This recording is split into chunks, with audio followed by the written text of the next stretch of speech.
अगर गिलास में पानी जरूरत से ज़्यादा भरा हो तो थोड़ा गिलास से पानी निकाल करके पीते हो। अगर कप में चाय, अगर आपके कप की चाय जो है अत्यधिक गर्म हो यानी कि ज़रूरत से ज़्यादा गर्म हो तो क्या करते हो, थोड़ा ठंडा करके पीते हो। अगर कोई भी चीज़ें ज़्यादा हो जाती हैं यानी कि अत्यधिक ज़्यादा हो जाती हैं, जो आपकी ज़रूरत से ज़्यादा होने लगती है तो क्या हो जाता है, समस्या हो जाती है। आप अत्यधिक मोटे हो जाते हैं तो समस्या होती है, आप ज़रूरत से ज़्यादा लंबे हो जाते हैं तो समस्या होती है, और ज़रूरत से ज़्यादा छोटे हो जाते हैं तो समस्या होती है। आई होप कि आपको अब बिल्कुल समझ में आ गया होगा कि मैं आपको किस तरफ ले चल रहा हूं। जी हाँ दोस्तों, आज मैं आपको बताने वाला हूं रिमूव ऑफ एडवर्ब टू। आज हम पढ़ने वाले हैं टू को कैसे रिमूव करेंगे। अब ये चैप्टर पता है कौन सा है, ट्रांसफॉर्मेशन का है, बहुत ही इंपॉर्टेंट है। ट्रांसफॉर्मेशन के पार्ट्स मैंने पढ़ा दिया है और आगे अब मैं पढ़ाने वाला हूं रिमूवल ऑफ एडवर्ब टू, यानी कि जो आपका एडवर्ब टू है उसको हम कैसे रिमूव करेंगे। ठीक है, तो स्वागत है दोस्तों आप सभी का एक बार फिर से हमारे YouTube चैनल इंग्लिश विद आलोक पर, और मैं आलोक वर्मा आपके बीच में एक और नए वीडियो लेक्चर के साथ एक बार फिर से आपके सामने आया हूं। और जबरदस्त क्लास आज होने वाली है, इसकी बिना करे वीडियो देखेंगे। यदि आप कक्षा 12 के छात्र हैं, यदि आप एग्जाम की तैयारी कर रहे हैं किसी भी कॉम्पिटिटिव लेवल की, उसमें आपका रिमूवल ऑफ एडवर्ब टू आता है। यदि आप उसमें इंग्लिश ग्रामर देखते हो तो आज की क्लास इंपॉर्टेंट है, इसकी बिना करे पढ़िएगा। ठीक, अगर आप हमारे चैनल पर नए हैं तो बिना सब्सक्राइब किए मत जाइएगा, और वीडियो अच्छा लगे तो लाइक शेयर करना बिल्कुल मत भूलिएगा। तो चलिए शुरू करते हैं। आज का वीडियो है इंपॉर्टेंट टॉपिक। आज हम पढ़ने वाले हैं रिमूवल ऑफ टू। क्या पढ़ने वाले हैं, रिमूवल ऑफ टू। तो चलिए थोड़ा चर्चा कर लेते हैं हम एडवर्ब टू के बारे में। टू की हिंदी होती है अत्यधिक। क्या होती है, अत्यधिक, यानी कि जरूरत से ज्यादा। अगर कोई चीज जरूरत से ज्यादा होती है तो भाई उसको तो करना क्या पड़ता है, अपने सहूलियत के हिसाब से उसको बदलना ही पड़ता है। अगर कोई भी चीज ज्यादा हो जाती है, समझ रहे ना, कुछ भी चीज अगर जरूरत से ज्यादा हो गई, किसी के ऊपर जरूरत से ज्यादा सुंदरता भी अच्छी नहीं लगती है, किसी के ऊपर जरूरत से ज्यादा कपड़े अच्छे नहीं लगते हैं, किसी का जरूरत से ज्यादा मोटापा अच्छा नहीं लगता है, किसी के जरूरत से ज्यादा लंबाई अच्छी नहीं लगती है, जरूरत से ज्यादा खाना अच्छा नहीं लगता है, जरूरत से ज्यादा पानी अच्छा नहीं लगता है, और कोई भी चीज जरूरत से ज्यादा अच्छी नहीं होती है। समझ रहे हैं, तो जरूरत से ज्यादा जो चीज होती है वो समझ लीजिए आपके लिए नुकसानदेह ही होने वाली है। तो आज हम वही जानेंगे कि रिमूवल ऑफ टू, यानी इस टू को हटाने की आखिर क्या जरूरत पड़ी, आखिर उसकी खता क्या है भाई, आखिर उसकी गलती क्या है जो आप टू को रिमूव करेंगे। आज जानेंगे हम, विस्तार से समझेंगे, बाकायदा उसका हम एक्सरसाइज करेंगे, आपको समझाएंगे हम कि एडवर्ब टू को हम कैसे और क्यों रिमूव करने वाले हैं। ठीक है, तो चलिए मैं आपको वन बाय वन करके एग्जाम्पल के थ्रू, स्ट्रक्चर के थ्रू और एडवर्ब टू को मैं बताता हूं। ठीक है, लिखा क्या है, रिमूवल ऑफ टू, यानी इस जो टू का अर्थ है ये क्या होता है, उचित से अधिक होता है। इसका प्रयोग हम कहां करते हैं, उचित से अधिक। मैंने बता दिया कि उचित से अधिक का मतलब क्या होता है, जितना आपको जरूरी नहीं है उससे भी ज्यादा, यानी कि जितना जरूरत आपको है उससे अगर ज्यादा हो जाए, लिमिटेशन क्रॉस कर जाती है, तो वहां पे हम किसका प्रयोग करते हैं, टू का प्रयोग करते हैं। और ट्रांसफॉर्मेशन में हमें टू को क्या करना पड़ता है, हटाना पड़ता है। और आज मैं आपको हटा करके जादू से दिखाऊंगा कि ये एडवर्ब टू को हम हटाएंगे कैसे। और कक्षा 12 वाले बच्चे हैं वो थोड़ा जरा कान खोल कर सुन लें, थोड़ा अपने ध्यान लगा लें, समझ रहे, आंखों को खोल कर देख लीजिए, दिमाग की बत्ती को जला करके देख लीजिए, और कानों के सुराग को एकदम अच्छे से ओपन कर लीजिए, क्योंकि क्लासेज ये आपके लिए ही है, परीक्षाएं नजदीक हैं, मात्र 2-2.5 महीने का समय आपके पास बचा है, और तैयारी में करा रहा हूं, पहले भी मैंने बताया है और आज भी मैं बता रहा हूं कि तैयारी में करा रहा हूं। और कक्षा 12 के बच्चे, कक्षा 10 के बच्चे हमसे जरूर जुड़ जाएं। ठीक, तो चलिए मैं आपको बताता हूं। देखिए, जो टू होता है वो कई टाइप्स के क्वेश्चन में आते हैं, यानी कि कई टाइप का सेंटेंस होता है, कई प्रकार के सेंटेंस होते हैं, और उनमें से कुछ टाइप्स आज मैं आपको बताने वाला हूं। ठीक है, जिनमें से टाइप 1 क्या है, जो वाक्य शुरू होते हैं कुछ इस प्रकार से, आप देख सकते हैं, जिन वाक्यों का स्ट्रक्चर होगा subject, helping verb, too, adjective और टू प्लस B1, यानी कि हम इसको अगर दूसरी तरीके से बोलें तो टू का प्रयोग हम करते हैं इन्फिनिटिव के साथ। किसके साथ, जब हम टू का प्रयोग इन्फिनिटिव के साथ देखते हैं तो वहां का टू हम उसको कैसे रिमूव करते हैं। इन्फिनिटिव की पहचान क्या है, जब किसी भी वाक्य में टू आपको दिख जाए और वहां पर टू के बाद कोई वर्ब की कौन सी फॉर्म दिख जाए, वर्ब की फर्स्ट फॉर्म दिख जाए, जैसे to run, to walk, to eat, ये सब के सब क्या है आपके इन्फिनिटिव है। जिस भी सेंटेंस में आपको 2 + V1 दिख जाता है तो वो कौन सी वर्ब होगी, इन्फिनिटिव वर्ब होगी। अब इसको बदलने का तरीका मैं आपको बता रहा हूं। जब आपका वाक्य का स्ट्रक्चर होगा subject helping verb too adjective और 2 + V1, तो उसको चेंज करने का स्ट्रक्चर आपको सब्जेक्ट वही लिखना है, हेल्पिंग वर्ब भी वही लिखना है। इस टू को आपको रिमूव कर देना है, किसमें, सो में रिमूव कर देना। ध्यान दीजिएगा, टू को हम किस में रिमूव करते हैं, सो में। सो की हिंदी भी क्या होती है, अधिक ही होती है, लेकिन सो की हिंदी जरूरत से ज्यादा में नहीं इस्तेमाल होता है। सो का इस्तेमाल हम वहां करते हैं जो आपके लायक होती है, जो आपके जरूरत के हिसाब से होती है, ठीक है। तो टू का हम किससे रिमूव करेंगे, सो से। अब ये जो एडजेक्टिव दिख रहा है एज इट इज उतार देंगे, और सही से तो अभी शुरू होता है बदलना। अब यहां पे हम किसका, दैट का इस्तेमाल करते हैं, क्योंकि यहां पे अब दैट क्लॉज बनेगा, ठीक है।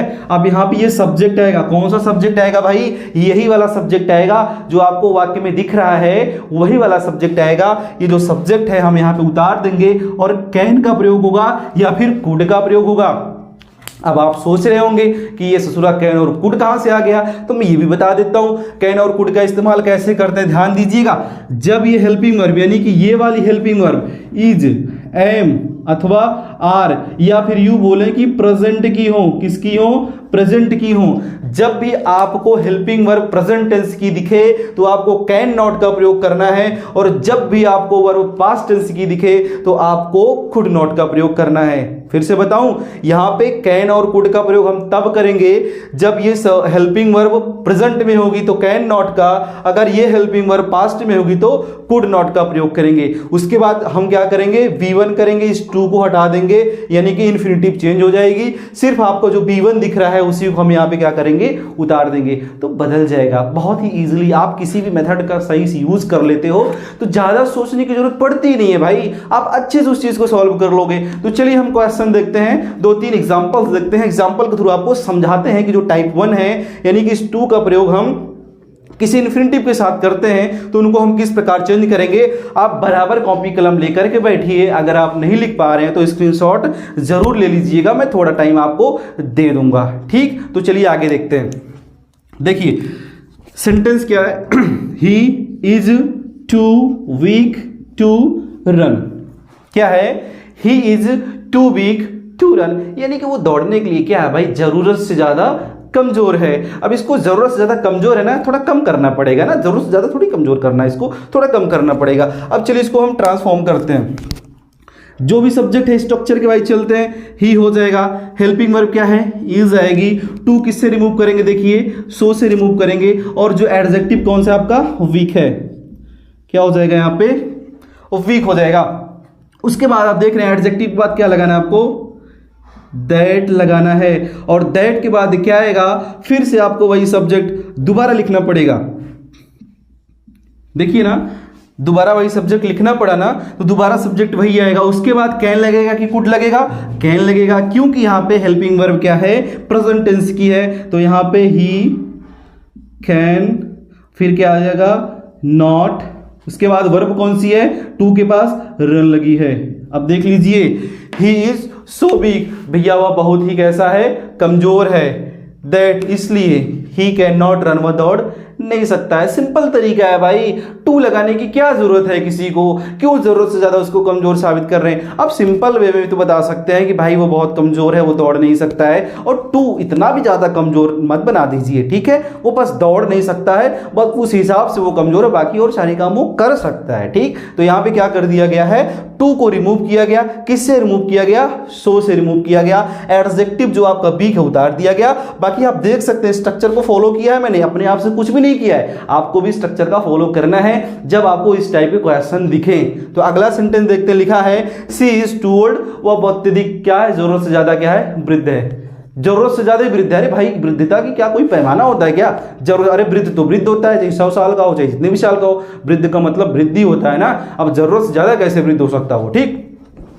तो she is too old to climb it up, यानी कि वो जरूरत से ज्यादा क्या है, वृद्ध है इस पर चढ़ने के लिए, इसके ऊपर चढ़ने के लिए कैसा है भाई, वो अत्यधिक कमजोर है। तो चलिए इसको हम चेंज करते हैं, क्या होगा, सी इज, टू किस में चेंज होगा, सो में, यहां पे क्या आ गई, ओल्ड आ गया, क्या आ गया, ओल्ड आपका एडजेक्टिव है। उसके बाद हम क्या लगाएंगे, दैट लगाएंगे और दैट के बाद हमको क्या लगाना है भाई, सब्जेक्ट कौन है, सी है, हम यहाँ पे सी लिख देंगे।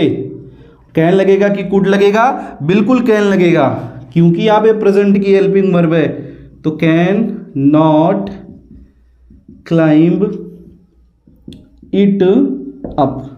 आया ना समझ में, बहुत ज़्यादा कठिन नहीं है, आपने अभी तक ठीक से पढ़ा नहीं था, कठिन कुछ भी नहीं होता है। आप कमज़ोर बन के बैठे हो, क्या बन के बैठे हो, कमज़ोर बन के बैठे हो, आप कमज़ोर हो नहीं, आपने अपने आप को कमज़ोर माना है, अपने आप को बनाया है। अरे ठान लो तो संभव क्या नहीं है, आपके अंदर बहुत पावर है, बहुत क्षमता, बहुत पोटेंशियल है, करके दिखा दीजिए यार आज।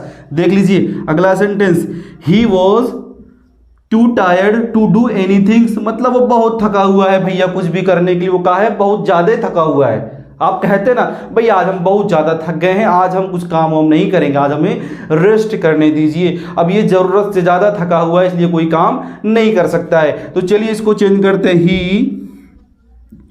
वॉज, टू बदलेगा सो में, और उसके बाद टायर्ड आपका एडजेक्टिव है तो उसको आपको लिखना ही पड़ेगा। उसके बाद टू डू को छोड़िए, पहले आपको दैट लिखना है, दैट के बाद सब्जेक्ट कौन है, ही है, तो आपने क्या कर दिया, ही का इस्तेमाल किया। उसके बाद देखो यहाँ पे पास्ट की वर्ब लगी है तो कुड हो जाएगा, क्या हो जाएगा, कुड नॉट डू, ये आपकी हेल्पिंग वर्ब है, सॉरी ये आपकी वर्ब है, टू के बाद आने वाली वर्ब की फर्स्ट फॉर्म थी तो आपने उतार दिया टू डू एनी थिंग।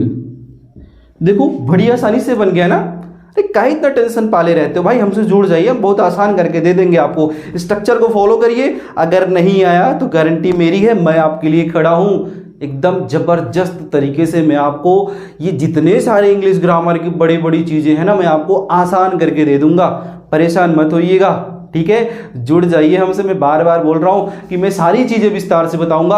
अभी इसमें और टाइप्स हैं, आप इसको क्या कर लीजिए ना, एक छोटा सा स्क्रीनशॉट जल्दी से ले लीजिए।